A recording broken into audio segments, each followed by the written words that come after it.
Captain Zephyr Claxon stared at the holographic display showing Earth's location and wondered how his career had come to this. The blue-green marble floating in the void looked disappointingly ordinary for a planet that represented their last hope. Then again, most things looked disappointing when you were commanding a diplomatic vessel called the Moderate Concern. Captain, his communications officer Blitz Zapworth announced with the enthusiasm of someone announcing a dental appointment. We're receiving acknowledgement from the Earth government. They're asking if we want to meet at something called a Starbucks. Zephyr's 4 eye stalks drooped in unison. 6 months ago, the Galactic Confederation's defense grid had started failing catastrophically. The Zelthari Empire, masters of quantum engineering, had taken one look at the problem and politely suggested maybe trying meditation instead. The Crystallon Collective, who could literally think in 11 dimensions, had simply vibrated in confusion and gone home. Even the robotic hegemony, who never met a problem they couldn't solve with superior logic and bigger computers, had basically shrugged their mechanical shoulders and recommended turning it off and on again. Which left humanity, the species that had only achieved faster than light travel 15 years ago and still used something called duct tape to fix their spaceships. The same species that had somehow convinced half the galaxy they were harmless by sending diplomatic messages that consisted mainly of cat videos and recipes for something called pizza. Sir, Blitz continued, they're also asking if we have any dietary restrictions and whether we prefer regular or decaf. What's decaf? Zephyr asked, already regretting the question. I have no idea, sir, but they seem very concerned about it. Zephyr activated the ship's intercom. Attention, crew of the Moderate Concern. We are about to make contact with humanity. Please remember that these beings are considered primitive by galactic standards. They probably don't even have proper quantum stabilizers. We'll ask them to look at our defense grid. They'll politely decline due to technological limitations, and we'll move on to Plan B.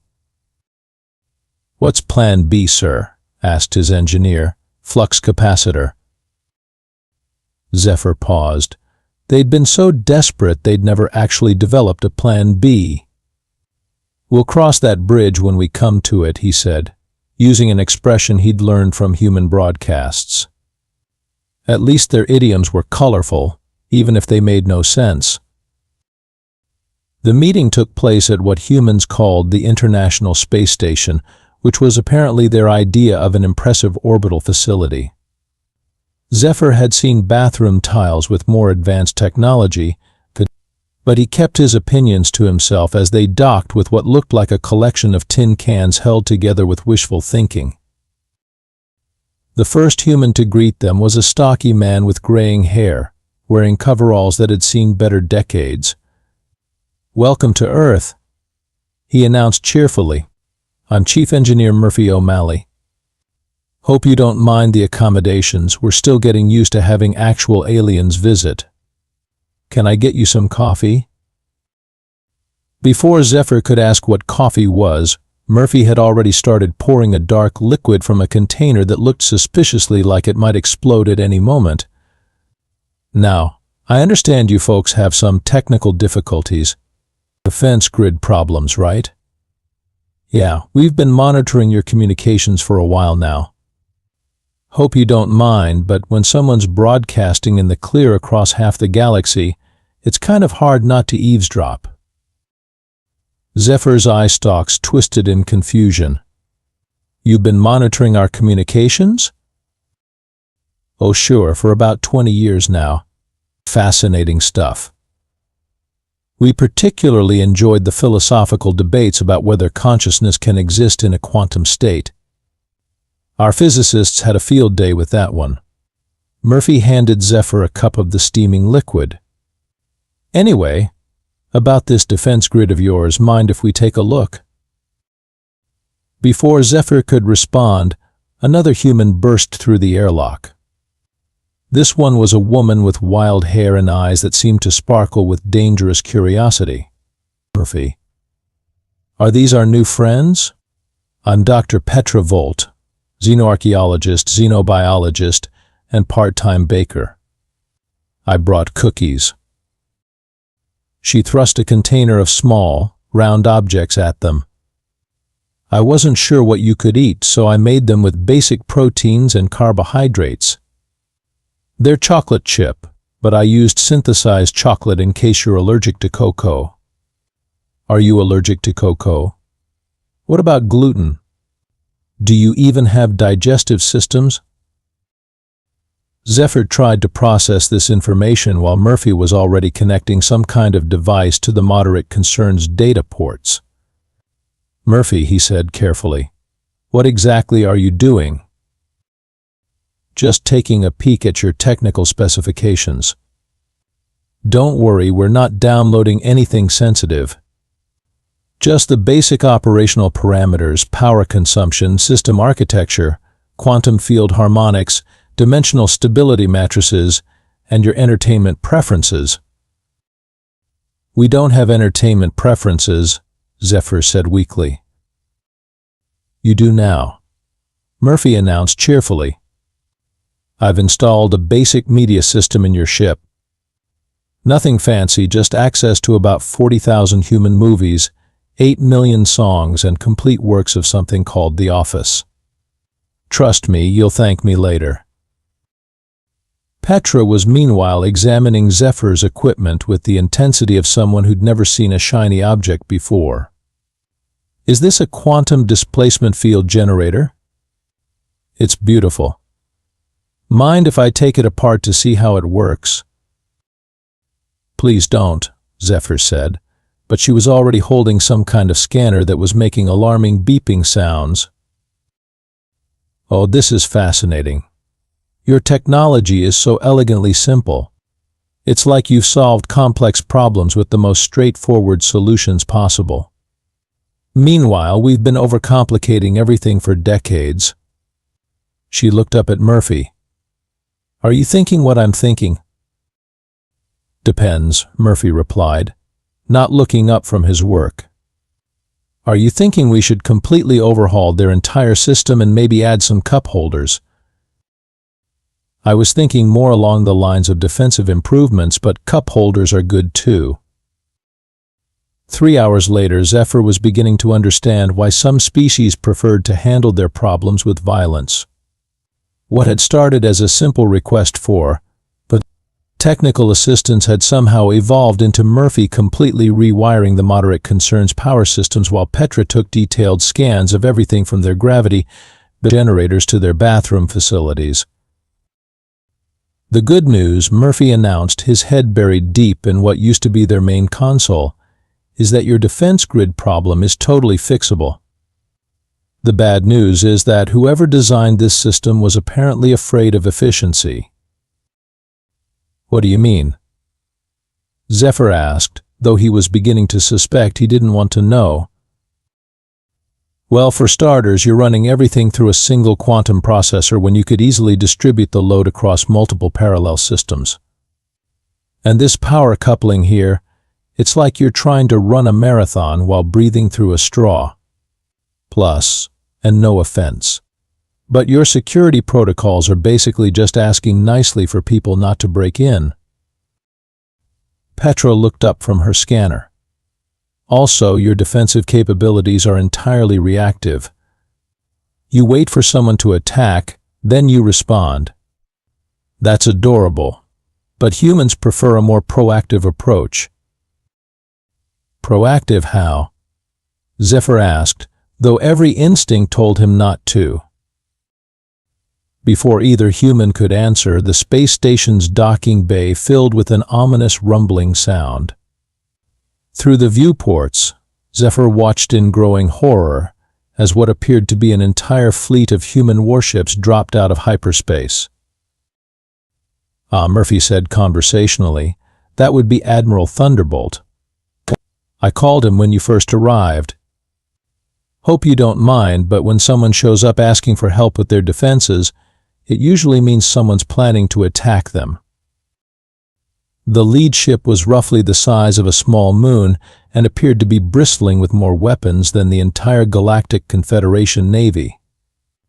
As Zephyr watched, it launched what looked like several thousand smaller ships that immediately began forming defensive formations around the space station. "Murphy," Zephyr said carefully, "exactly how long have you been monitoring our communications?" "Long enough to know that 3 different hostile species have been making aggressive moves toward Confederation space over the past 6 months. The Devourers are massing ships near the outer rim. The Shadow Collective has been probing your border defenses. And don't even get me started on whatever the Void Cult is planning." Petra nodded enthusiastically.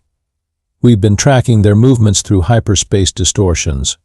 Fascinating technology they use, by the way, much more elegant than our brute force approach to faster-than-light travel." A new voice crackled over the communication system. "This is Admiral Rex Thunderbolt of the Earth Defense Force. Permission to come aboard. I brought sandwiches." Zephyr's world was rapidly becoming a place where nothing made sense. "You have an admiral named Rex Thunderbolt." "Actually, his real name is Robert Thompson," Murphy admitted, "but he legally changed it after watching too many old action movies." "Don't worry, he's competent. Mostly." The admiral turned out to be a surprisingly normal-looking human, apart from the fact that he was wearing what appeared to be a military uniform designed by someone who'd never seen a real military uniform, but had very strong opinions about the importance of shiny buttons. "Captain Claxon." He boomed, somehow managing to make even a handshake feel like a military operation. "Welcome to the solar system. I understand you folks have some pest problems you need help with." "Pest problems?" Zephyr repeated weakly. "Hostile aliens trying to destroy your civilization. We call them pests. Don't worry, we're experts at pest control." By the end of the first day, Zephyr had consumed enough coffee to power a small planet and was beginning to understand why humans seemed to vibrate at a slightly higher frequency than most species. He was also beginning to realize that asking humans for help was less like hiring a contractor and more like accidentally triggering a natural disaster. Murphy had not only fixed their defense grid but had somehow integrated it with what he called Earth's early warning system, which apparently included surveillance satellites, deep space monitoring stations, and something called Bob's amateur radio network that covered half the galaxy. The beauty of redundancy, Murphy explained while installing what appeared to be a beverage dispenser in the ship's bridge, is that if one system fails, you've got 17 backups. And if all 18 systems fail, you've got bigger problems than system failures. Meanwhile, Petra had taken it upon herself to optimize their ship's systems with improvements that nobody had asked for. The life support system now included what she called aromatherapy enhancement. The computer system had been upgraded with something called emotional intelligence subroutines, and the food replicators had been programmed with human recipes that included mysterious ingredients like love and a pinch of hope. "I don't understand the need for cup holders," Zephyr admitted as Murphy installed the 47th beverage-related modification. "Trust me, you will," Murphy replied with the confidence of someone who'd never been wrong about anything. "Humans have a saying, the difference between a good ship and a great ship is where you put the cup holders. Actually, we don't have that saying, but we should." Admiral Thunderbolt had somehow managed to turn the simple task of providing security into a full-scale military operation. His fleet had not only taken defensive positions around the space station but had begun what he called proactive reconnaissance of the surrounding systems. "Admiral," Zephyr said during one of their increasingly surreal briefings, "your ships are conducting military operations in sovereign space belonging to 17 different species." Relax, Captain. We're just saying hello, and maybe asking a few questions about their military capabilities, fleet movements, and plans for galactic domination. Standard diplomatic stuff. That's not diplomacy, that's espionage. Depends on how you look at it. From our perspective, we're just being neighborly. From their perspective, they're probably wondering why they suddenly can't move a single ship without us knowing about it. Petra had meanwhile discovered that several of their systems were based on principles that humans had theorized about, but never actually implemented. This is incredible, she announced, holding up what used to be their navigation system. You've actually created a stable temporal field generator. Do you realize what this means for causality theory? It means we can navigate through hyperspace without getting lost, Zephyr replied tiredly. But the implications. If we can stabilize temporal fields, we can potentially create localized time dilation effects. Imagine the possibilities for defense. We could slow down incoming weapons, accelerate our own response times, maybe even create temporal shields. Please don't give her any more ideas, Zephyr whispered to Murphy. Too late, Murphy replied cheerfully. She's already started working on something she calls chronological enhancements. I'd explain what that means, but I don't think any of us are ready for that conversation. It was during the second day, while Zephyr was trying to understand why his ship's computer had started offering him cooking tips, that the truth began to emerge. He found Murphy in what used to be their engine room, installing what appeared to be a small factory. Murphy, he said carefully, what exactly are you building? Oh, just a little manufacturing facility. Nothing fancy. Just enough to produce spare parts, ammunition, and coffee. You know, the essentials. Murphy looked up from his work. Captain, can I ask you a question? At this point, why not? Why do you think it took your people so long to contact us? Zephyr considered this. Well, you're a relatively primitive species. Your technology is basic, your society is chaotic, and you still haven't figured out faster-than-light communication. Murphy nodded thoughtfully. That's what we figured you'd think. Here's the thing, though. We've been ready for this conversation for about 15 years. Ready for what conversation? The one where someone from the galactic community finally asks us to help with something important. Murphy gestured toward the viewports, where Admiral Thunderbolt's fleet was conducting what looked like military exercises. See, we've been monitoring galactic communications since we achieved FTL travel. Not because we're nosy, though we are, but because we wanted to understand what we were getting into. And we realized that most galactic species approach problems by trying to find the most elegant, efficient solution. You look for the minimum amount of effort required to achieve the desired result. Zephyr nodded. That's logical. Sure, but humans don't work that way. When we see a problem, we don't just want to solve it. We want to solve it so thoroughly that it never happens again. We want to solve it so completely that we accidentally solve 12 other problems we didn't even know we had. Murphy stood up and activated a holographic display showing their defense grid modifications. Your original system was designed to repel attacking ships. Our version is designed to repel attacking ships, scan and analyze their technology, trace their origin point, evaluate their strategic capabilities, and automatically dispatch diplomatic envoys to negotiate their surrender before they even know they're under attack. That seems excessive. That's the point. Humans don't believe in proportional responses.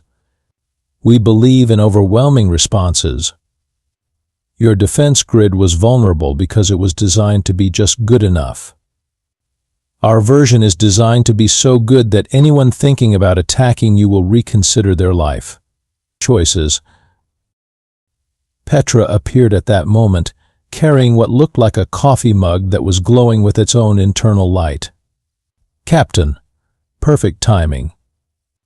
I've been analyzing your crew's physiological responses to caffeine, and I think I've developed a blend that's perfectly calibrated to your species' neurochemistry. She handed him the mug. It's got a mild stimulant effect, enhances cognitive function, and I've added some compounds that should improve your natural regenerative abilities. Also, it tastes like what humans call chocolate mint, which our studies suggest is universally appealing. Zephyr took a sip.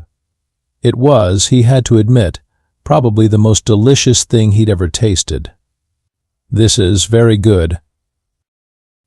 I'm glad you like it. I've also programmed your food replicators to produce it automatically. And I may have added a few other enhancements to your dietary options. Nothing major, just some vitamin supplements and flavor enhancers that should improve your overall health and well-being. You've been improving our health? Oh, definitely. Humans have a theory that happy, healthy allies are more effective allies. So we've been optimizing your ship's environment for maximum crew performance. Better lighting, improved air circulation, enhanced nutrition, and what we call environmental psychology adjustments. Murphy nodded. She's also been reverse engineering your technology to see if we can improve our own systems. Fair trade, really. We help you, you help us, everybody benefits. And Admiral Thunderbolt? The Admiral is making sure that anyone who might have been planning to attack the Confederation knows that they'd also be attacking Earth. It's a deterrent strategy. Very effective from what we've seen. 1 week later, Zephyr stood on the bridge of the Moderate Concern, which now bore little resemblance to the ship he'd arrived in.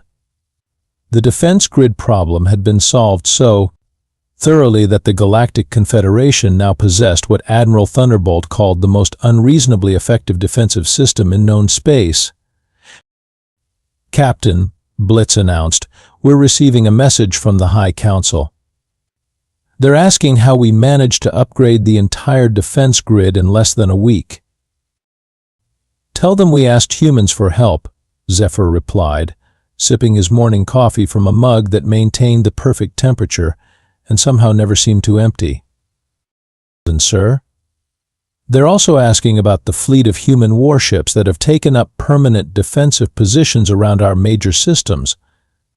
Tell them those come with the warranty. Through the viewports, Zephyr could see Murphy's latest project taking shape. What had started as a simple repair facility had evolved into something that looked like a cross between a space station and a small city. When asked about it, Murphy had simply said, well, if we're going to be neighbors, we might as well be good neighbors. Dr. Petrovolt's research had somehow resulted in technological improvements that were already being implemented across Confederation space. Coffee consumption had increased by approximately 10,000%, and productivity had mysteriously improved by a similar margin. When questioned about the correlation, she'd simply shrugged and said, caffeine is a hell of a drug. Admiral Thunderbolt had somehow managed to turn what was supposed to be a temporary security arrangement into a permanent alliance. The Human Defense Force was now officially part of the Galactic Confederation's military structure, which meant that anyone thinking about attacking the Confederation would have to contend with a species that approached warfare the same way they approached everything else, with overwhelming enthusiasm and complete disregard for the concept of proportional response. Sir, Flux Capacitor announced, the humans are requesting permission to install something called a Improvement and Optimization Center on our homeworld. What does that do? Zephyr asked, though he'd learned to be wary of human explanations. According to their proposal, it would enhance quality of life, improve technological capabilities, and provide ongoing support for continued development and growth. And they're also asking if we'd like them to take a look at our transportation systems, communication networks, and economic infrastructure. Zephyr closed his eyes. In less than a week, humanity had gone from being a barely known species on the galactic periphery to being intimately involved in the inner workings of Confederation society. They'd solved the defense grid problem, improved ship efficiency across the board, introduced a beverage that was apparently mildly addictive but significantly beneficial, and established a permanent military presence that made the Confederation effectively unconquerable. "Sir?" Blitz prompted. "Tell them yes," Zephyr said finally, "and ask them if they have any other ideas for improvements." "They've already sent a list, sir. It's quite comprehensive." Zephyr opened his eyes and looked at the data pad Blitz handed him. The list included items like galactic internet, standardized coffee distribution, improved interspecies communication protocols, and optimization of planetary defense systems. At the bottom of the list, someone had added a note, "These are just the preliminary suggestions. We're working on the big ideas." Zephyr had a sinking feeling that the Galactic Confederation was about to discover what humans meant by big ideas. On the other hand, their defense grid had never worked better, their ships had never been more efficient, and he'd never felt more alert and energetic in his entire life. Captain Murphy's voice crackled over the communication system. "We've been thinking about your faster-than-light travel systems. Mind if we take a look?" Zephyr looked out at the growing space station, the fleet of human warships, and the steady stream of ships arriving to experience what was already being called the human upgrade package. "Why not?" he said, raising his never-empty coffee mug in salute. "Welcome to the galaxy, humanity." After all, they'd asked for repairs. The humans had simply interpreted that as a request for comprehensive improvement of galactic civilization. It was, Zephyr had to admit, a very human way to handle the situation.